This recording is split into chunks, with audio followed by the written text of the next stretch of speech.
High school एक ऐसी दुनिया जो कि जंगल जैसा लगता है। नया क्लासरूम और नए क्लासमेट्स। क्या मैंने आखिर ये सब क्या सुना? आखिर तुम किसके लिए काम कर रहे हो? वो मिडिल स्कूल का स्ट्रॉन्गेस्ट लड़का है। वो एक ऐसा लड़का है जिसे हम छू भी नहीं पाएंगे। मुझे इस बात का ही डर था कि कोई इसके बारे में जान जाएगा और इन सभी चीज़ों के बीच में इंटरफेयर कर देगा। ये कमीना आदमी, मुझसे मजाक करना बंद करो समझे। तुम्हें क्या लगता है अगर ऐसा कोई बच्चा मौजूद होता तो उसके बारे में कोई भी र्यूमर्स नहीं होते क्या? संगो, अब ये मत कहना कि इस बार भी तुम ही हो। अगर ये ऐसी ही बात होगी तो इसे हम सेल्फ डिफेंस कहेंगे। ओह, क्या कहा? Self defence? और उसके बाद पास में खड़ा लड़के को पेट पे लात पड़ जाता है और उसके बाद वो सभी को धोबी पछाड़ देने लगता है। सभी लड़के लात खाते हुए धराशाही हो जाते हैं। तो चलो, ये काम मेरा यहीं पर ही खत्म होता है, बाकी काम तुम संभाल लेना। वैसे ये कोई बड़ी बात भी नहीं थी, लेकिन ये कमाल का है, संगो ने अकेले ही तीनों को हरा दिया। उसके बाद क्लास से निकलते हुए संगो ये सोच रहा था कि उसे इंटरनेट कैफ़े जाना चाहिए और फिर वो क्लास का दरवाज़ा खोलने के लिए आगे बढ़ता है। लेकिन हम देखते हैं बहुत कोशिश करने के बाद भी क्लास का दरवाज़ा खुलता नहीं है।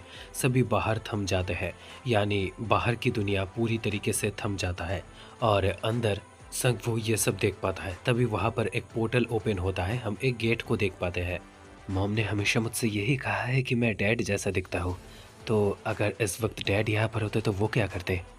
हम संगो को देखते हैं, वो पोर्टल के अंदर चला जाता है, यानी गेट के अंदर, और वहाँ से जब वो बाहर निकलता है तो वो और एक जगह पर होता है। ये क्या, यहाँ पर आने का दरवाज़ा बंद हो गया। अब आगे जाने के सिवाय मेरे पास और कोई चारा नहीं है। अरे, ये सब कुछ तो बिल्कुल एक गेम जैसा लग रहा है। मैं तो स्कूल से बस इंटरनेट कैफ़े जाने ही वाला था, लेकिन आखिर ये सब चीज़ें क्या है? और उसके बाद संगो को एक वेपन चूज करने के लिए कहा जाता है। अगर वो जीतता है तो उसे वहाँ पर एक ग्रैंड प्राइज मिलने वाला था, जिसके माध्यम से वो अपना लेवल इंक्रीज कर सकता था। ये मज़ेदार हो सकता है। मैंने चाकू से तो बहुत बार खेला है, लेकिन शायद ये मेरे लिए बेहतर रहेगा। ये मुझे और भी ज़्यादा ताकतवर महसूस करवा रहा है। उसके बाद हमें सूहो का स्टेटस दिखाया जाता है। वहाँ पर आखिर कौन है? क्या वहाँ पर कोई कैसल का बेस्टमैन छुपा हुआ है? और तभी सूहो पर हमला हो जाता है। आह! सूहो उसे किसी तरह से तो मारकर हरा देता है। सूहो यही सोच रहा था कि अगर एक हिल सकता है तो बाकी सभी भी हिल सकते हैं। तो वहाँ पर बाकी सभी भी हिलना शुरू कर देते हैं और हमला करने के लिए आगे आ जाते हैं। सूहो भी कोशिश करने लगता है उन्हें हराने की और फाइनली वो उन्हें हराने में कामयाब भी हो जाता है। उसे अपना ताकत इंक्रीज होता हुआ तो महसूस हो ही जाता है। उसके बाद सूहो एक दरवाजे के सामने जाता है। वो स्ट्रांग बनने के लिए उस दरवाजे को खोलता है तो उसके पीछे एक बॉस छुपा हुआ था। हम वहाँ पर चेयर पर इग्रिस को देख पाते हैं, जो कि उसके बाद अपने कुर्सी से उठता है और अपना तलवार लेता है। सूहो इधर सोचता है कि वो पहले अटैक करेगा, लेकिन इग्रिस गजब तेजी के साथ उसके सामने आ जाता है और उसे मार देता है और सूहो वहीं पर ही डिफीट हो जाता है। रे इनकारनेटेड होकर वो फिर से जिंदा हो जाता है। सूहो घूम फिर कर वही आ जाता है जहाँ से उसने शुरुआत किया था। उसके बाद सूहो वापस से तैयार होकर उस दरवाजे के पास फिर से जाता है, लेकिन उसके बाद वो फिर से हार कर वापस आ जाता है। दूसरी बार भी वो उसे नहीं हरा पाता है। वो फिर से अपना वेपन बदलने का सोचता है। उसके बाद वो सभी हथियारों को लेकर तैयार हो जाता है सभी सैनिकों के साथ लड़ाई करने के लिए। हम सभी फिर से मिल रहे हैं। तुम सभी थक तो नहीं हो क्या? हाँ बेशक, मेरे साथ रिवाइव होने के साथ तुम भी रिवाइव हो रहे हो। तो क्या इसका मतलब ये है कि इनके अंदर इन्फिनाइट रीजनरेशन की काबिलियत है? उसके बाद सूहो उन सभी को हराता है तो वहाँ पर एक टाइमर स्टार्ट हो जाता है और भी बहुत सारे गेट्स ओपन हो जाता है, जहाँ से बाकी और भी मॉन्स्टर्स निकल कर आ जाते हैं। सूहो उन सभी को देखकर हंसने लगता है, क्योंकि उसको इस काम में बहुत ही ज़्यादा मज़ा आ रहा था। उसके बाद हम सभी देखते हैं सभी मैजिशियंस मिलकर सूहो के ऊपर फायर का हमला करने लगते हैं। सूहो उसे रोकने लगता है और उसके बाद हम देखते हैं कि सूहो शील्ड को बाहर फेंक देता है। उसके बाद वो तीर कमान निकालता है और निशाना लगाकर सभी मॉन्स्टर्स को ख़त्म करने लगता है। सूहो का ताकत ऐसे ही धीरे धीरे बढ़ने लगता है। वो ऐसे ही सभी मॉन्स्टर्स को धीरे धीरे खत्म करने लगता है। उसके बाद हम इग्रिस को फिर से देखते हैं, यानी हम समझ जाते हैं कि सूहो वहां पर फिर से पहुंच चुका था और इस बार सूहो का ताकत पिछली बार से और भी ज्यादा था। हम देखते हैं कि सूहो का लेवल 70 तक पहुंच चुका था और वो लड़ाई के लिए तैयार था। बिजली की रफ्तार के साथ इग्रिस अपना तलवार उठा के सूहो पर हमला कर देता है। सूहो की रफ्तार को भी हम देखता है कि वो पहले से तेज हो चुका था और फिर वहां पर एक के बाद एक ब्लास्ट होते रहते हैं। इग्रिस बहुत ही ज्यादा ताकतवर था, लेकिन सूहो भी बिल्कुल हार नहीं मानता है। वो भी इग्रिस के ऊपर उल्टा हमला कर देता है और उसे दीवार के साथ सेट कर देता है। सूहो का लेवल भी अभी बढ़ चुका था और उसके बाद इग्रिस जब दीवार पर सेट हो जाता है तो वो उसके ऊपर हमला करता है। इग्रिस अपने तलवार से खुद को प्रोटेक्ट करने की कोशिश करता है, लेकिन सूहो भी एक के बाद एक हमला करता जाता है और वो इग्रिस की हालत और भी ज़्यादा ख़राब कर देता है। हम उसके बाद देखते हैं कि इग्रिस हार मान जाता है और वो धीरे धीरे टूटने लगता है। इग्रिस फाइनली हार मान लेता है यंग मोनार्क को देखने के बाद और इग्रिस का तलवार भी अब टूट चुका था और वो हवा में विलीन हो जाता है। और उसके बाद 10th फ्लोर 20th फ्लोर सभी फ्लोर में सूहो को कुछ भी महसूस नहीं होता है। वो एक ही बार में सभी मॉन्स्टर्स को ख़त्म कर रहा था। 50वें फ्लोर पर भी जब वो पहुंच जाता है तब भी उसे लग रहा था कि ये सभी मॉन्स्टर्स बहुत ज़्यादा वीक है। 50वीं फ्लोर के बॉस मॉन्स्टर्स को हराने के बाद सूहो 100th फ्लोर पर पहुंच जाता है और वो वहां पर जाकर एक लड़की को देख पाता है। मुझे बिल्कुल भी वक्त बर्बाद नहीं करना चाहिए, इसे मुझे जल्दी ही खत्म करना होगा। रुको, एक मिनट रुक जाओ। मैं जानती हूँ तुम्हें यहाँ तक पहुँचने के लिए बहुत ही ज्यादा मुश्किल हुआ होगा और मुझे ये भी नहीं लगा था कि इस बार बिना किसी सोल्जर के तुम यहाँ तक पहुँच भी जाओगे। पिछली बार जैसे तुम आए थे इस बार भी तुम यहाँ पर वैसे ही आ गए। क्या पिछली बार की तरह? कुछ भी नहीं, जाने दो उस बात को। मैं नंबर 1 रैंक डीमन लेडियर हूँ। मेरा नाम इसिल है। लास्ट स्टेज पर आपका स्वागत है। तो इसिल उसे पार्टी के लिए कहती है क्योंकि वो लास्ट स्टेज था, लेकिन सूहो को वहां पर और एक गेट दिख जाता है। इसिल उसे बताते हैं कि वो दूसरे जगह का गेट है, तो वो वहीं पर ही जाने लगता है। वो बैंक्वेट में शामिल नहीं होता है क्योंकि वो छोटा था जो कि अल्कोहल पी नहीं सकता था। वो उसे कहता है कि वो जब बड़ा हो जाएगा तो वो बाद में यहाँ पर आएगा। इशिल पहले सहमति तो देती है, लेकिन उसे याद आता है कि शैडो मोनार्क यानी जिन्वो ने भी पिछली बार यही कहा था और फिर वो कभी भी लौटकर वापस नहीं आए थे। तुम लेडीज फैमिली की हो और तुम्हारा नाम इशिल है। ठीक है, मैं याद रखूंगा। अगली बार जब मैं आऊँगा तो मैं तुमसे ज़रूर मिलूंगा। ठीक है, वापस दोबारा ज़रूर आना, हम दोनों मिलेंगे ज़रूर। तो यही एग्जिट होगा, है ना? तो सूहो जब उसके अंदर जाता है यानी गेट के अंदर, तो वहाँ पर बहुत सारे लाल आग देखने को मिलता है।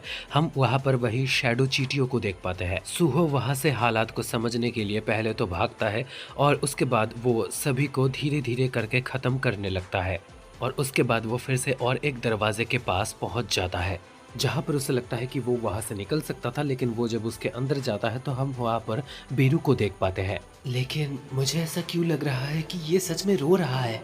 और उसके बाद हम देखते हैं बेरू को जो कि रोते हुए सूहो के ऊपर हमला करता है। सूहो भी हमला करने के लिए तैयार था, वो उसके हमले से बचता है और हमला करने की कोशिश भी करता है, लेकिन बेरू बहुत ही ज़्यादा तेज़ था, उससे भी ज़्यादा तेज़, तो वो उस पर हमला कर देता है। लेकिन सूहो पर वो हमला लग पाता उससे ही पहले बेरू अपने हाथ को रोक लेता है। ये देखकर सूहो भी थोड़ा खटक जाता है, बट एट द एंड तब भी सूहो बेरू के ऊपर एक मुक्के से हमला करता है और बेरू उस हमले से अपना बचाव भी नहीं करता है, वो बस रोए जा रहा था। सूहो बेरू को मुक्का मारता है, वो दूर जाकर गिरता है थोड़ा सा, तब भी बेरू रोते हुए उठता है और वो फिर से हमला करने के लिए आगे आता है। और उसके बाद हम बेरू को देखते हैं जो कि खड़ा होता है और लेकिन वो फिर से जानबूझकर नीचे गिर जाता है और उसके बाद बेरू वहाँ से रोते हुए गायब हो जाता है। लेकिन सूहो को भी लग रहा था कि वो उससे भी बहुत कुछ कर सकता था, लेकिन उसने जानबूझकर उसके ऊपर अटैक नहीं किया था। पीछे हम देखते हैं और एक गेट ओपन हो जाता है और सूहो उसके भी पार चला जाता है ये देखने के लिए कि वो निकल सकता है या नहीं। सूहो का लेवल 99 हो चुका था और वहाँ पर भी हम देखते हैं कि गेट के उस पार भी कई सारे मॉन्स्टर्स मौजूद थे। सूहो के ऊपर हवाई हमले भी हो रहे थे, लेकिन सूहो अपने एक हाथों से ही उस ऑर्क को पकड़ लेता है और उसके बाद वो उसे जमीन पर नीचे पटक देता है। हम वहां पर ही शैडो कमांडर को भी देख पाते हैं, जो ऊपर से लड़ाई देख रहा था। वो भी लड़ाई के लिए नीचे आने वाला था और वो हम देखते हैं कि सूहो बाकी मॉन्स्टर्स को ख़त्म कर रहा था। तभी वहाँ पर एक ग्रेविटेशनल मैजिक होता है, जिसके चलते सूहो ज़मीन पर दब जाता है, जो प्रेशर बहुत ज़्यादा था। हम वहाँ पर देखते हैं हायर ऑर्क मैजिशियन वो मैजिक ऊपर से कर रहा था। कमाल की मैजिक फ्लो और माना पावर के साथ वो मैजिक हुआ था, जिसके फोर्स को सूहो सहन नहीं कर पाता है और वो ज़मीन में दब जाता है।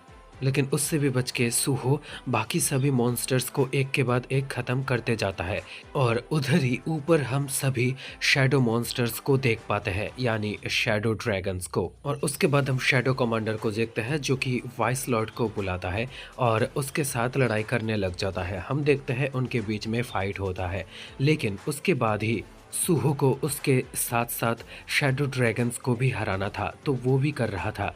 और उसके बाद उसके हाथ का गियर टूट जाता है, लेकिन वो टूटने के बाद भी उसे फ़र्क नहीं पड़ता है। वो अपने विल पावर के साथ बहुत सारे हाथों को निकालकर सभी मॉन्स्टर्स को अपने ही हाथों से तबाह करने लगता है। हम देखते हैं कि एक के बाद एक सभी शैडो ड्रैगन्स के ऊपर हमला होता है और उसके बाद हमारे हायर मैजिशियन के ऊपर भी सूहो हमला कर देता है और उसका जादू का छड़ी भी टूट जाता है। हम देखते हैं ऑर्क बाबा जी मर जाते हैं और वो हवा में विलीन हो जाते हैं। उसके बाद शैडो कमांडर आगे आता है और सूहो का लड़ाई उनके साथ शुरू हो जाता है। हम देखते हैं कि उन दोनों का फाइट चल रहा होता है और अगले ही वक्त कमांडर का तलवार धीरे धीरे खुलने लगता है और वो एक चेन बन जाता है। वन टाइप ऑफ चाबुक तलवार वो था, जो कि सूहो के ऊपर लगातार हमला किए जा रहा था, वो भी एक वेव की तरह। सूहो उसे एक बार पकड़ लेता है और फिर कमांडर के पास आकर वो उसके पेट पर जोर से मुक्का मार देता है, ताकि वो पीछे की तरफ चला जाए। और उसके बाद सूहो एक के बाद एक करके उसके पेट पर, कभी उसके छाती पर हमला किया जा रहा था, जिसके चलते वो पीछे की तरफ धकेला जा रहा था। लेकिन हमारे शैडो कमांडर तभी भी हार नहीं मानते हैं और उसके बाद उन दोनों को लग रहा था कि ये लड़ाई तो कभी भी शायद ख़त्म ही नहीं होगा। उसके बाद सूहो को शैडो कमांडर फेक लगने लगता है और वो ऊपर की तरफ देखता है, तो हम देखते हैं हवा में एक ड्रैगन होता है। हम समझ जाता है कि उसके ऊपर जिन्वो होता है। उसके बाद जिन्वो ड्रैगन से छलांग मार के नीचे उतर आता है। जिन्वो नीचे उतर आता है और उसके बाद उन दोनों में लड़ाई होता है और सूहो समझ जाता है कि उनके दोनों में ताकत का बहुत ही ज़्यादा अंतर है। सूहो एक हमला करता है, लेकिन उसके हाथ पैर मुंह सभी जगह पे क्रॉसेस के निशान हो जाते हैं और वहाँ से खून निकलने लगते हैं। उसके बाद हम देखते हैं सूहो का हथियार टूट जाता है। उसके शरीर से खून निकल रहा था, लेकिन वो तब भी एक फाइनल अटैक करने की कोशिश करता है और तभी सूहो के सर के ऊपर जिन्वो हाथ रख देता है। उसके बाद जिन्वो उससे पूछता है कि उसे इस गेम में मज़ा आया या फिर नहीं। उसके डैड को पहचान जाता है सूहो, लेकिन उसके बाद जिन्वो सूहो को धक्का देकर गेट से बाहर निकाल देता है। और उसके बाद हम देखते हैं कि सूहो का नींद खुल जाता है और वो क्लासरूम में अकेला मौजूद होता है। वो यही सोच रहा था कि क्या वो एक सपना देख रहा था, जो कि उसके पापा को लेकर था। तभी वहाँ पर एक लड़की आता है जो बताता है कि वो रूम का दरवाज़ा इधर लगाने के लिए आया था, लेकिन वो ये देखकर हैरान है कि वो यहाँ पर अंदर है। और जिन्वो को इधर हम सोल्जर्स के साथ ऊपर बिल्डिंग के छत पे देख पाते हैं और इधर हम बेरू को देख पाते हैं, जो कि वाइस लॉर्ड करके रोए जा रहा था। और हम इधर 6 साल का जो ड्राइंग है, जो कि सूहो ने बेरू के लिए बनाया था, वो उसके हाथ में देख पाते हैं। उसके बाद हमें पुराने कुछ वक्त के सीन्स दिखाए जाते हैं, जहाँ पर हम गेट्स को देख पाते हैं और बहुत सारे हंटर्स को देख पाते हैं, जो कि डंजन्स में जाते थे, हंटर एसोसिएशन में आते हुए कॉल्स। उसके बाद हम वहाँ पर देखते हैं कि एक एसोसिएशन के एम्प्लॉय ने जिन्वो का प्रोफाइल ऑन किया था, जहाँ पर दिखाता है कि वो एक ई रैंक हंटर है और उसके परिवार के बारे में उसे पता चलता है। वो अपने बॉस के पास जाता है और उसे बोलता है कि आखिर हम इस हंटर को हटा क्यों नहीं देते हैं, क्योंकि वो बहुत ही ज़्यादा इंजर्ड हो जाता है। लेकिन उसके बाद उनके बॉस उसे हंटर संग जिन्वो के लिए एक पार्टनर का रिकमेंडेशन देते हैं, जहाँ पर हम एक हीलिंग हंटर को देख पाते हैं, जो कि जिन्वो की मदद के लिए नियुक्त किया जाने वाला था, जो कि थी बी रैंक का हीलिंग हंटर जोही। जो कि एक हंटर नहीं बनना चाहती थी, क्योंकि वो डरती थी। लेकिन उनके अंदर बहुत ही ज़्यादा प्रतिभा मौजूद है और इसके साथ-साथ जिन्वो जो कि कमज़ोर है लेकिन उसे गेट में एंटर करने से ज़रा-सा भी डर नहीं लगता है। और उसके बाद हम आसमान में देखते हैं जहाँ पर एक ड्रैगन उड़ रहा था और उसके ही ऊपर हम छा को देख पाते हैं जो कि बहुत लंबे वक्त के बाद ड्रैगन में सवारी कर रही थी।